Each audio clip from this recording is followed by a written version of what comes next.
Hagia Sophia has been a mosque since the 24th of July, and Osman is ecstatic. My workplace is just next to the Hagia Sophia, so I attend the first Friday prayer in the square, and then of course I visit inside of the mosque, inside of the Hagia Sophia mosque. I wanted to see this place as a mosque. Yes, I visited before, and it was sad. It was a sad experience for me and many people, I think. It was a huge symbol for the conquest, also for the Muslim existence in the city. In his enthusiasm, Osman would like only practicing Muslims to have access to the site. You know that I don't like when I see people just wandering around, like visiting a beach or any touristic place. It's not a touristic place. It is something that matters for Muslim, and you see that people really visiting like tourists, and only a small place people pray.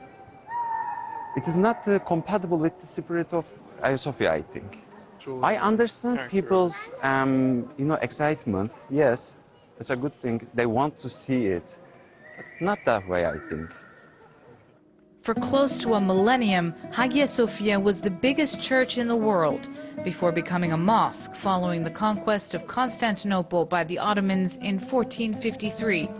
5 centuries later, Mustafa Kemal Atatürk converted it into a museum.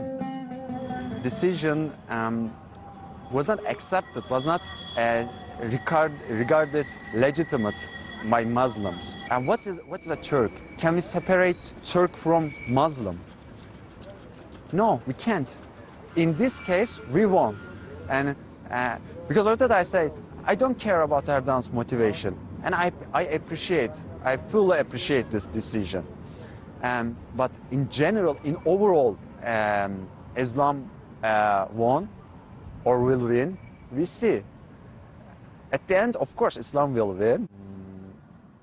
The president regards religious and national identity as one and the same.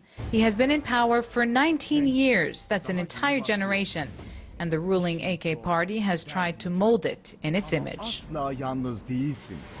Sen Musab bin Umeyr'sin.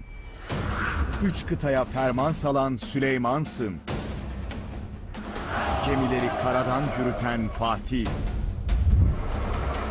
Abdülhamid'in aklı sana miras. Hamza'nın kılıcı da. This video is called Sen Kimsin, or Who Are You? It was produced by the ruling AK party and lists the spiritual, historical, and intellectual figures that the party has designated as the forgers of Turkish youth identity. They're mostly men, many of them from the Islamic tradition.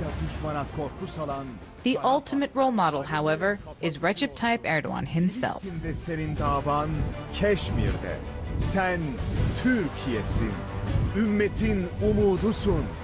Recep Tayyip Erdoğan'sın.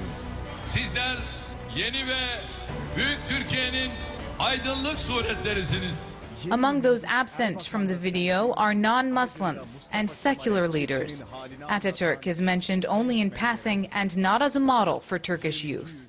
Proof the AKP is trying to erase his memory, according to this association dedicated to Kemal's legacy.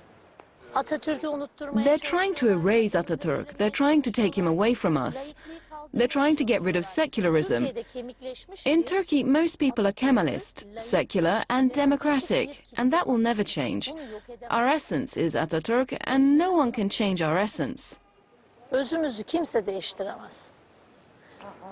Feride is the president of this chapter of the countrywide NGO. She takes us on a tour of monuments in Izmir dedicated to the man known as the father of the Turks. She believes her hero's legacy remains attractive. The youth are more interested in Kemalist ideals every day because they too are conscious of the importance of modernity, of the republican system, of secularism. Of Turkey's 9 public holidays, 4 are directly linked to Ataturk. His portrait is everywhere, and his message remains most evident along the Aegean coast. Here, as in the rest of the country, every year life comes to a halt with a minute of silence on the anniversary of his death.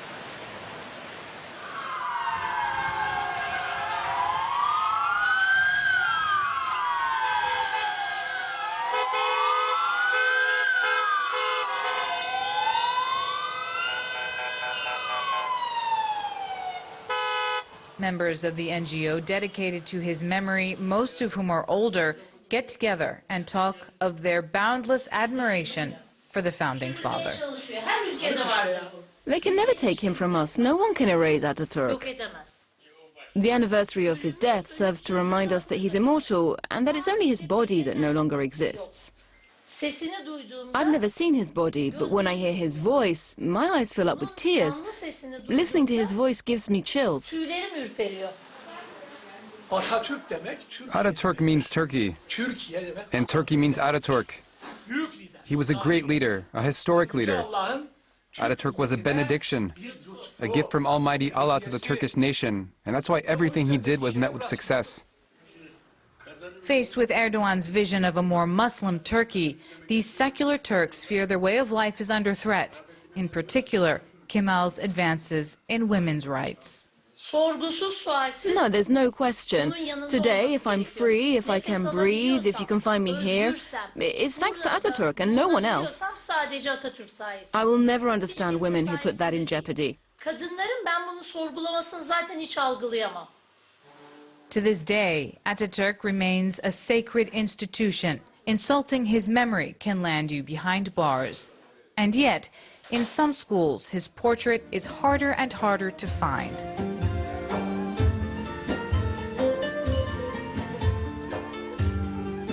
This is the Recep Tayyip Erdogan Imam Hatip School, a public institution with a heavy Islamic focus. The president himself attended it, and it has since been renamed in his honor and renovated to the tune of 9 million euros. These images come from a promotional video.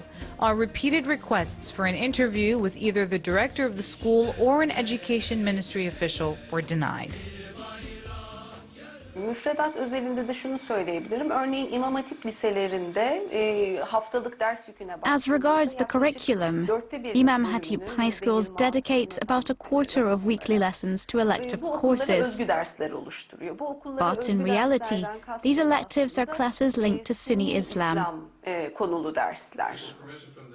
Ishik studies Imam Hatip schools and has watched their number rise significantly since the AKP came to power.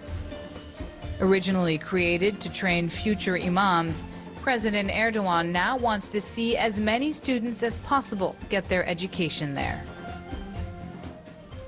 Dolayısıyla her şeyden önce diğer inanç gruplarına, The fact that other religious or confessional groups don't have similar types of schools shows that the state is not impartial. These schools only exist for Sunni Islam.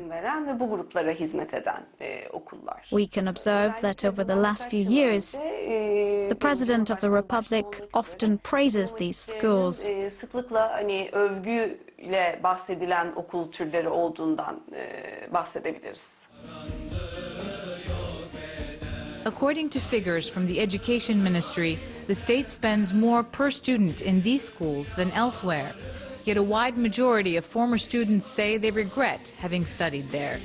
And according to the OECD, the level of instruction is lower than in secular schools that have not been spared the president's focus either. The theory of evolution, for example, is no longer part of the curriculum. Yet it's in the scholastic realm that secularism is putting up its biggest fight. The president himself has had to concede defeat. I believe that if one evaluates the last 18 years frankly, we have accomplished historical advances in every domain.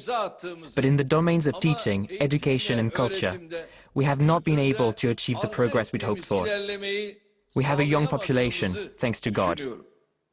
But we aren't able to totally implement our vision of civilization. Ama medeniyet tasavvurumuzu layıkıyla hayata geçiremiyoruz. More and more young people in Turkey reject religious dogma, a phenomenon that the local press calls deism, or personalized a la carte Islam. Others go further, like Mesut and Cihan, and identify as atheists.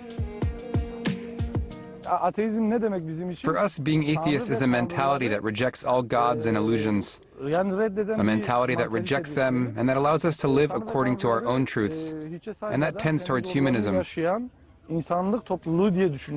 For me, being an atheist is mostly about freedom. It's living through questioning and searching for truth without being subordinate. Bilge bir yaşam tarzı diyorum ben. According to a 2019 poll, the number of young people who say they're religiously conservative dropped by 7%. But changing religious affiliations comes with a price. I was working somewhere for 6 years, and until I became an atheist, I never had a problem with my salary or anything. Why? Because I was still Muslim.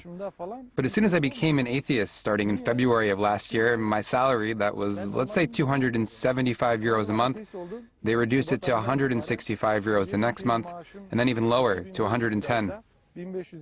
My family is extremely conservative. My father even traveled to Mecca and saw the Kaaba. But no one can change people's mentality. There's enormous pressure. I was shunned by my family, my friends left me, and my wife dumped me. It's a form of psychological pressure. Though Recep Tayyip Erdogan was elected primarily by conservative Muslims who had felt like second-class citizens because of their faith, today their children are seeking their own relationship with Islam. Many of them will be going to the polls for the first time in the next presidential election in 2023.